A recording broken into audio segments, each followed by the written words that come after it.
আসসালামু আলাইকুম, কেমন আছো তোমরা সবাই? নতুন একটি রেসিপিতে তোমাদের সবাইকে স্বাগত জানাই। শীত তো প্রায় চলে এলো। এই সময়টার সকাল হোক বা সন্ধ্যেবেলা এরকম কফি থাকলে একদম জমে যাবে। অনেক সময় আমরা কফি খেতে রেস্টুরেন্টে যাই, কিন্তু আর রেস্টুরেন্টে যাওয়ার কোনো দরকার নেই। আজকে ভিডিওতে শেয়ার করব কি করে তোমরা 2 মিনিটে খুব সহজে ক্যাপাচিনো বাড়িতেই বানিয়ে ফেলবে আর একদম খেতে হবে রেস্টুরেন্টের মতো। চলো তাহলে আজকে রেসিপিটা দেখে নাও। রেস্টুরেন্টে যখন আমরা এর ক্যাপাচিনো কফি খেতে যাই, এর দাম কত পড়ে এটা আমাদের প্রায় সবারই জানা আছে। তাই আর রেস্টুরেন্টে যাওয়ার কোনো দরকার নেই, বাড়িতেই আমরা খুব সহজেই বানিয়ে ফেলতে পারবো একদম রেস্টুরেন্টের স্টাইলে ক্যাপাচিনো কফি। তার জন্য এখানে নিচে হচ্ছে একটা বাটির মধ্যে দিয়ে দিলাম হচ্ছে 3 চা চামচ কফি। এবার দিয়ে দিব হচ্ছে 3 থেকে 4 চা চামচ চিনি। তোমরা যারা আমার চ্যানেলে এখনও নতুন আছো অবশ্যই চ্যানেলটিকে সাবস্ক্রাইব করে দিও আর পাশে থাকা বেল আইকনটাকে প্রেস করতে একদমই ভুলো না সময় মতো নোটিফিকেশন পাওয়ার জন্য। আর যদি ফেসবুক থেকে দেখো তাহলে অবশ্যই পেজটাকে ফলো করে দিও। এবার দিয়ে দিলাম হচ্ছে 4 চা চামচ চিনি। তারপর দিয়ে দিব হচ্ছে 2 থেকে 3 চা চামচ গরম জল দিয়ে এবার সবগুলো খুব ভালো করে মিক্স করে দেবো।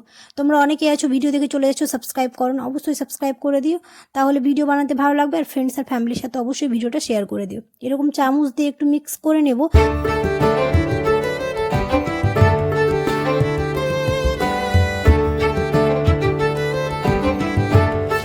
এবার হ্যান্ড ব্লেন্ডার নিয়ে খুব ভালোভাবে মিক্স করে নেব যতক্ষণ না একটা ফ্লাপি ব্যাপার আসে। ক্যাপাচিনো কফির যত এরকম করে ফেটিয়ে নেব তত এই টেস্টটা আরও দ্বিগুণ হয়ে যাবে।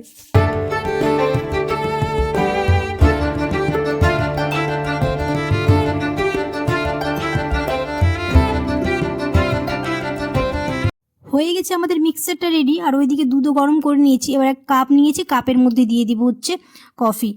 আমাদের ক্যাপাচিনো কফি এটা একটা সুবিধে যে সব কিছু একসঙ্গে মিক্স করে নিলে আর ওর মধ্যে দুধ ঢেলে দিলে হয়ে যাবে আমাদের ক্যাপাচিনো কফি একদম রেডি। আর রেস্টুরেন্টে যাওয়ার কোনো দরকার নেই, এরকম করে তোমরা খুব সহজে বাড়িতে বানিয়ে ফেলতে পারবে। এখানে দিয়ে দিয়েছি, এবার দিয়ে দিব হচ্ছে দুধ দিয়ে এবার খুব ভালো করে এটা চামচ দিয়ে মিক্স করে নেব।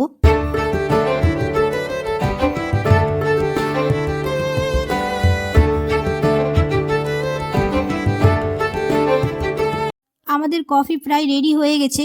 এবার কফি ব্লেন্ডার নিয়ে একটু ব্লেন্ড করে নেব, তাহলে একটা ফেনা ফেনা ব্যাপার আসবে, দেখতেও খুব ভালো লাগবে।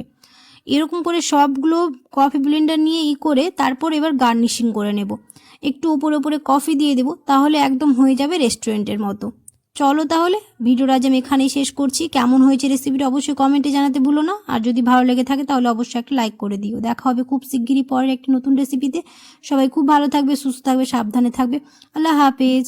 আর দেখতেই পাচ্ছ কতটা লোভনীয় লাগছে। উপরে একটু গার্নিশিং করে দিলাম, একটু কফি দিয়ে দিলাম, তাহলে টেস্টটা আরও ভালো আসবে। অবশ্যই তোমরা